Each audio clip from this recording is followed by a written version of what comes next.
Hello friends, आप सबों का ममता मिश्रा कुकिंग चैनल पे सुस्वागतम। अगर आप या आपके बच्चे विंटर में मेथी का साग खाना पसंद नहीं करते तो आज की रेसिपी जरूर देखिए। मेथी के साग के फैन हो जाएंगे। और रेसिपी है मेथी के साग और साबूदाने की क्रिस्पी करारी बिना बेसन के स्वादिष्ट पकौड़े की। अगर आपको ये रेसिपी पसंद आए तो वीडियो को लाइक, शेयर और ढेरों कमेंट करें। चैनल पे नए हैं तो इसे सब्सक्राइब भी अवश्य कर दें। चलिए फटाफट इसे बनाते हैं।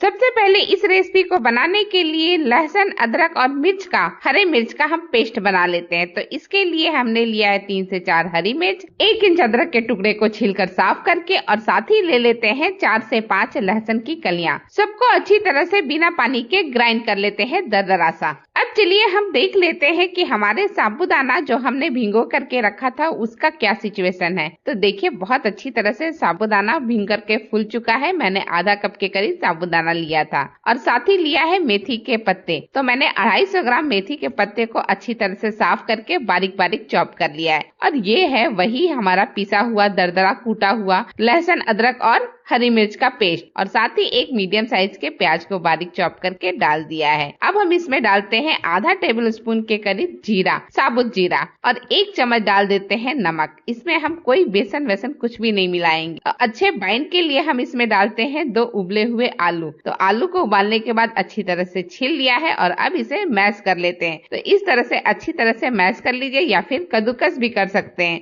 लेकिन कद्दूकस से हाथ से मसलेंगे तो वो ज्यादा बेटर रहेगा। अब ये अच्छी तरह से दोनों ही आलू को मीडियम साइज के मैंने अच्छी तरह से मैश कर लिया है और इसे डाल देते हैं उसी बाउल में जिसमें हम बाकी की चीजें डाल रहे हैं। और साथ ही 1 मुट्ठी हरा फ्रेश धनिया को बारीक चॉप करके डाल दिया है। सब चीजें पड़ चुकी हैं। अब लास्ट में डालते हैं काली मिर्च पाउडर। तो इसे बस आधा टेबल स्पून के करीब डाल दीजिए। और अब सारी चीजें पड़ चुकी हैं तो अच्छी तरह से सब चीजों को मिक्स कर लीजिए। मिक्स करते टाइम आपको पानी का बिल्कुल भी यूज नहीं करना है, क्योंकि मेथी और प्याज खुद ही पानी छोड़ता है। ये देखिए अच्छी तरह से सारी चीजें मिक्स हो चुकी हैं। तो चलिए अब बॉल्स बना करके देखते हैं, क्योंकि पकौड़े के लिए हम थोड़े गोल गोल राउंड शेप में बॉल्स बनाएंगे। जैसे एक बॉल्स बनाया वैसे ही बाकी के सारे बॉल्स बना करके रेडी करेंगे। ये देखिए सारे के सारे बॉल्स बना करके रेडी कर लिया है। तो चलिए अब इसे तलते हैं। तो तलने के लिए मैंने तेल अच्छा गर्म करके रखा है और एक एक करके सारे बॉल्स एक बार में जितने बॉल्स आए कढ़ाई में उतना हम डाल देंगे।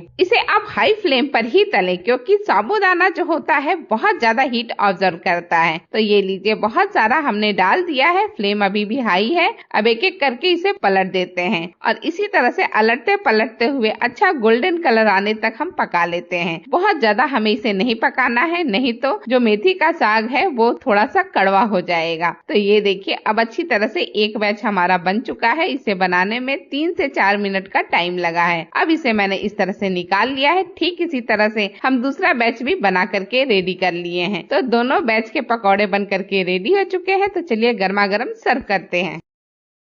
ये लीजिए मेथी और साबूदाने का गर्मा गर्म बहुत ही क्रिस्पी करारी पकौड़े बन करके बिल्कुल रेडी है सर्विंग प्लेट में। पास से इसका लुक और टेक्सचर देखिए बहुत ही कमाल का है। और ये साउंड भी सुनिए,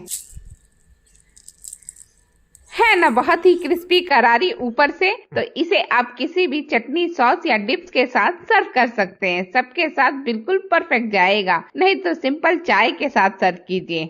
जो बच्चे मेथी खाना पसंद नहीं करते वो तो इसे मांग मांग कर खाएंगे। और रेसिपी है भी सिंपल। इसी के साथ वीडियो समाप्त करती हूँ। आप सबों का धन्यवाद। Thank you.